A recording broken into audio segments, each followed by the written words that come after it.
안녕하세요, 왕노무사입니다. 오늘은 실업급여에 대해서 알아보도록 하겠습니다. 퇴사하려는데 회사에서 사직서 쓰고 가세요? 그래야 실업급여 받게 해드릴 수 있습니다. 이렇게 말하는데 사실일까요? 믿어도 괜찮을까요? 실업급여 개념 요건을 간단하게 알아보고 회사에서 사업주가 실업급여 받게 해준다 라는 것이 가능한 것인지 어떤 점을 조심해야 하는지 알아보도록 하겠습니다. 실업급여 요건이 어떻게 되나요? 실업급여를 받으려면 이직일 이전 18개월 동안 유급으로 일한 날이 180일 이상이 되어야 해. 이때 유급이 좀 중요해. 보통 주 5일 일하시는 분들 월요일에서 금요일까지 일하면 5일은 일했지. 그리고 일주일에 하루는 쉬어도 돈을 받아. 그럼 일요일 일하고 이렇게 6일이 카운트가 되는 거야. 토요일은 뭐지? 토요일을 유급 휴일로 규정하고 있는 회사들도 있지만 아닌 회사도 많아. 그래서 토요일은 보통 빠져. 유급이 아니면 빠져. 그러면 일주일에 7일이지만 하루 빼고 6일만 카운트 되는 거야. 그럼 이 180일을 채울 때 일주일 하면 6일이 차는 거지. 30주를 해야 180일이 되겠지. 그럼 아르바이트는 어떨까? 자, 아르바이트인데 목금토일 이렇게 4일 일하는 아르바이트가 있다고 가정을 해볼게. 그럼 일단 4일 들어가고 그리고 일주일에 하루는 월화수 중에 하루가 주휴일이 되지. 그러면 월요일이라고 치면 어쨌든 하루 더 하면 일주일에 5일이 카운트 되는 거야. 180일 중에 일주일 하면 5개가 딱 카운팅이 된다고 생각하면 돼. 그리고 꼭 지금 다니고 있는 회사에서 이 180일을 채워야 되는 건 아니야. 이 부분을 많이 오해하더라고. 이직일 이전 18개월이 기준이야. 18개월이면 1년 반이지. 1년하고 반 이렇게. 이때 내가 회사를 한 5개월 다녔어. 그리고 퇴사했다가 또 여기 한 3개월 다녔어. 그리고 또 여기 이 정도 다녔어. 그러면 최종적으로 이때 퇴사를 했다고 쳐봐. 퇴사했으면 이전 18개월은 여기까지가 18개월이지 그 사이에 다녔던 회사들 다 합쳐서 180일이 넘으면 되는 거야. 다만 실업급여 한번 받았으면 그때는 끊고 그 이후부터 다시 시작되는 거고. 180일만 채우면 실업급여 받는 건가요? 아니야. 퇴사 사유가 중요해. 원하지 않는 퇴사를 해야 실업급여를 받을 수 있어. 해고나 공고사직이 대표적이고 임금 체불이 1년 내에 2개월 이상 발생했다거나 성희롱, 성폭력을 당했다거나 건강상의 이유가 있다거나 통근거리가 너무 멀어지거나 기타 여러 사유가 있는데 상세한 내용은 영상 설명란에 링크를 달아둘 테니까 한번 꼼꼼히 보도록 해. 자, 결국 실업급여는 이 퇴사 사유가 중요해. 그런데 이 퇴사 사유는 어떻게 정해질까?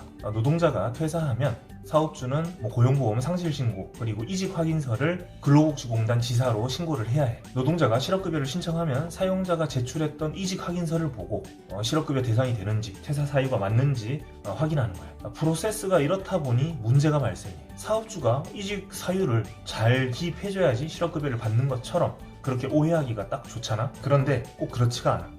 회사에서 꼭 이직 확인서를 잘 써줘야만 실업급여를 받는 건 아니야. 물론 회사에서 이직 확인서를 잘 써주면, 이직 사유를 잘 써주면 좀 더 무난하게 실업급여 받을 수는 있지. 하지만 실제로 내가 공고사직 당했는데 회사에서 신고할 때 공고사직이 아니라 개인 사유로 퇴사했다 이렇게 신고한다고 해서 내가 실업급여를 못 받게 되고 그런 건 아니야. 회사에서 허위로 이직 확인서를 제출한다면 바로 이거 고용보험 피보험 자격 확인 청구 이걸 통해 이직 사유를 정정할 수 있어. 이렇게 되면 사용자는 허위로 이직 확인서를 제출했기 때문에 과태료도 부과될 수 있어. 고용보험 피보험 자격 확인 청구? 말이 어려워요. 고용보험 피보험 자격 확인 청구 말이 어렵지? 좀 끊어서 보자면 고용보험은 고용보험이야. 알지? 피보험 자격 실업급여를 내가 받을 수 있는 자격 확인 청구 확인해달라. 고용보험에다가 내가 실업급여 받을 수 있는 자격이 있는지 확인하는 절차야. 이걸로 이직 사유도 정정할 수 있고 고용보험에 소급해서 가입할 수도 있어. 4대 보험 가입하지 않기로 하고 일하는 경우들이 있지. 노동자들이 그렇게 월급 더 받으려고 원해서 하는 경우도 있고 사업주가 그렇게 하자고 해서 하는 경우도 있어. 하지만 노동자들이 요청해서 원해서 4대 보험 가입하지 않았더라도 나중에 퇴사하고 나서 고용보험 피보험 자격 확인 청구를 하면 소급해서 고용보험 가입할 수 있어. 그럼 실업급여 혜택도 볼 수 있지. 왜 그럴까? 좀 불합리한가? 내가 요청해서 그렇게 사업주가 해준 건데도 이렇게 나중에 신고하면 해줘야 되나? 4대 보험이 의무 가입이라서 그래. 사용자와 노동자가 합의했다고 해서 가입하지 않고 이런 게 허용되지가 않아. 애초에 안 되는 거였어. 그런데 되는 것처럼 믿고 가입 안 하고 있다가 나중에 신고하면 가입을 해야 하는 거지. 자, 그럼 이것만 하면 아무 문제 없나? 완전 좋은데? 글쎄, 확인 청구한다고 당연히 다 받아주는 건 아니겠지. 근거 자료도 제출해야 해. 확인을 해보고 실제로 소급해서 가입하는 게 맞다고 판단이 되면 소급해서 가입을 시키는 거고, 실제로 이직 사유를 정정하는 게 맞다고 판단이 되면 정정을 해주는 거예요. 4대 보험 가입하지 않았던 기간에 대해서 소급해서 가입하려면 어떤 자료를 제출해야 할까? 이건 쉬워. 그냥 월급 받았던 통장만 제출해도 크게 문제되지 않을 수 있어. 다만 뭐 현금으로 받았거나 하면은 좀 더 자료를 제출해야겠지. 내가 실제로 일했었다라는 그런 증거. 권고사직으로 내가 퇴사했는데 회사에서는 뭐 개인 사유, 자발적으로 그냥 사직했다 이렇게 신고하면 어떻게 해야 될까? 권고사직으로 퇴사했다라는 그 증거를 제출할 수 있으면 좋겠지. 이건 뒤에서 다시 설명할게. 회사에서 그렇게 이직 확인서를 거짓으로 신고하기도 하나요? 상담해보면 이런 케이스가 참 많아. 권고사직 해줄 테니까 좋게 끝내자. 실업급여는 받게 해줄게. 권고사직으로 해서 받게 해줄게. 이 말에 속아가지고 뭐 위로금 이런 것도 다 포기하고 그냥 사직서 냈는데 회사에서 자발적 사직으로 신고해서 뒤통수를 쳐버리는 거지. 진짜 이런 양아치 회사 있어. 완전 상도덕 없지. 권고사직으로 실업급여 받게 해줄게. 이 말은 웬만하면 일단 의심하고 보는 게 좋아. 권고사직을 하게 되면 회사에 불이익이 있을 수 있어. 국가 지원금 같은 게 제한될 수 있어. 물론 진짜 권고사직 해도 괜찮은 회사들도 있어. 하지만 대부분 회사는 지원금 때문에 권고사직하는 걸 굉장히 꺼려해. 그래서 권고사직으로 해줄게 라는 말은 일단 의심하고 그 증거를 남겨놓는 게 좋아. 그래야 나중에 회사에서 자발적 사직으로 신고하더라도 아닙니다, 권고사직 맞습니다, 이렇게 증거자료를 제출할 수 있겠지. 고용보험 피보험 자격 확인 청구 어떻게 하나요? 네이버에서 고용보험 피보험 자격 확인 청구 검색하면 밑으로 쭉 내려가면 민원 정보가 있는데 민원 신청하기 클릭하면 할 수 있어. 확인 청구를 했는데 노동자와 사용자의 주장이 상이하면 근로복지공단에서 조사를 하는 거야. 자료 제출을 요구하지. 노동자는 나 권고사직이다, 사용자는 아니다, 저 사람 그냥 개인 사유로 퇴사했다.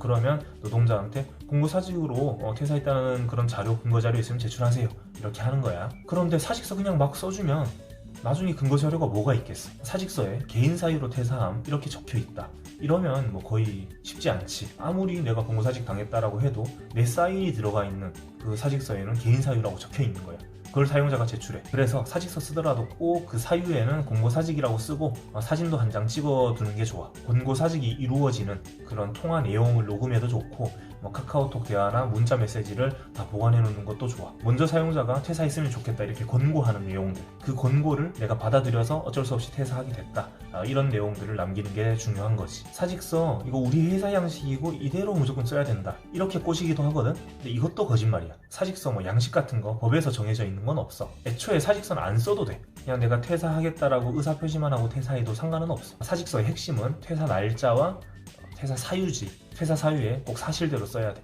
권고사직이면 권고사직, 뭐 건강상의 이유면 건강상의 이유, 이런 것들을 써야지. 정리하자면 권고사직을 종용하기 시작하면 일단 카톡이나 문자 내용을 확보하고 통화 내용을 녹음해도 좋고, 사직서 쓸 때는 꼭 권고사직으로 쓰고 사진도 찍어두자. 회사가 약속을 어기고 개인 사유로 퇴사했다라고 신고를 하면 고용보험 피보험 자격 확인 청구를 통해서 이직 사유를 정정하고 실업급여를 받아보자. 마지막으로 꿀팁 부탁해요. 이직 확인서 제도가 개편이 됐어. 예전에는 퇴사하면 퇴사한 다음 달 15일까지 이직 확인서를 제출하면 됐어. 회사가 내가 월 초에 퇴사하면 다음 달 15일, 한 달 반 뒤에 이직 확인서가 들어가는 거야. 실업급여 퇴사하고 1년 안에 다 받아야 되거든. 그래서 이직 확인서가 이게 늦게 들어오면 너무 번거로워. 이제 퇴사했고 뭐 안 좋게 퇴사할 수도 있잖아. 다시는 뭐 전화하기도 싫어, 목소리 듣기도 싫어. 그런데도 괜히 회사 전화해서 쓸데없이 안부 물어보고 담당자님께 이직 확인서 좀 부탁한다고 이렇게 부탁을 해야 되는 거예요. 괜히 아쉬운 소리 해야 되는 게 너무 싫을 수 있지. 그런데 20년 8월 28일부터는 퇴사하면서 이직 확인서 발급 요청을 할 수 있어. 그냥 퇴사하지 말고 이직 확인서 발급 요청을 꼭 하는 게 좋아. 서식이 있는데 영상 설명란에 링크를 달아둘게. 이직 확인서 발급 요청을 하고 퇴사를 하면 회사는 요청 받은 날로부터 10일 이내에 이직 확인서를 발급해줘야 돼. 안 하면 과태료야. 그럼 담당자들이 당연히 신경 써서 10일 안에 꼭 해주겠지. 자, 지금까지 실업급여에 대해서 알아봤습니다. 실업급여 받는 방법에 대해서 말씀드렸는데요. 저는 여러분들이 실업급여 안 받았으면 좋겠습니다. 실업급여를 받는다는 건 일단 안 좋은 일이 있다는 거죠. 비자발적 이직이거나 기타 안 좋은 일이 있다는 거죠. 임금체불이나 직장 내 괴롭힘, 건강상 이유, 구독자 여러분들은 모두들 원하는 일을 만족스럽게 하시고 실업급여 받는 일이 없기를 바랍니다. 화이팅! 그럼 다음 시간에 또 만나요. 구독과 좋아요도 부탁드립니다.